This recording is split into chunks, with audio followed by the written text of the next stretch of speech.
Hello friends, ఈరోజు మా ఇంట్లో నేను చికెన్ పులుసు వండాను. సో అది ఎలా వండానో మీరు చూసి నచ్చితే లైక్ చేసి అలాగే సబ్స్క్రైబ్ కూడా చేసుకోండి. ఇక వీడియో అయితే స్టార్ట్ చేద్దాం. ముందుగా స్టవ్ని అయితే వెలిగించి బాండ్లు ఉంచాను. తర్వాత అందులో ఆయిల్ వేశాను. ఇప్పుడైతే అందులో కొంచెం ఆవాలు వేశాను. తర్వాత కొన్ని ఉల్లిపాయలు బాండిల్లో వేసి బాగా వేగించాను.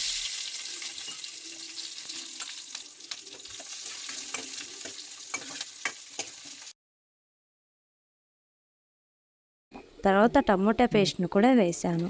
టమోటా పేస్ట్ను నేను ముందుగానే రెడీ అయితే చేసుకున్నాను. దీన్నైతే కొద్దిసేపు ఎగనించాను. తర్వాత అందులో అల్లం వెల్లుల్లి పేస్ట్ను కూడా వేసాను. దీన్ని కూడా కొద్దిసేపు ఎగనించాను. ఇప్పుడైతే సరిపడ ఉప్పునైతే వేసి కొద్దిసేపు బండ్లు పై మూత ఉంచి ఉడికించాను. తర్వాత కొద్దిసేపు ఉడికించిన తర్వాత మూత తీసి కొంచెం పసుపు, అలాగే కొంచెం కారం, అలాగే కొంచెం చికెన్ మసాలా, కొంచెం గరం మసాలా కూడా వేశాను. ఇప్పుడైతే బాగా కలపాలి. బాగా కలిపిన తర్వాత ముందుగా ఉడికించిన చికెన్ని తీసుకొని బాండిల్లో వేశాను.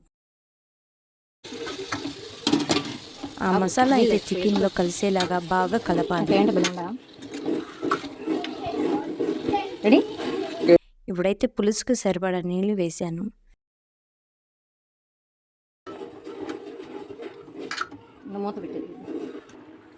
తర్వాత కొంచెం కొత్తిమీర కూడా అందులో వేశాను. బాండ్ల మీద మూత ఉంచి కొద్దిసేపు ఉడికించాను. అంతే ఫ్రెండ్స్, బాగా ఉడికించాక వేడి వేడి చికెన్ పులుసు అయితే రెడీ అయినట్లే. ఇప్పుడైతే ఉప్పు సరిపోయిందా లేదా మా ఆయన్ని అయితే పిలిచి తెలుసుకుందాం.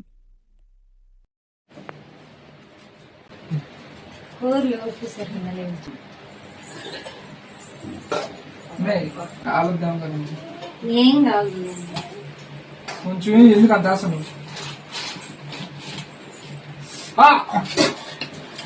నిజే కాదు కదా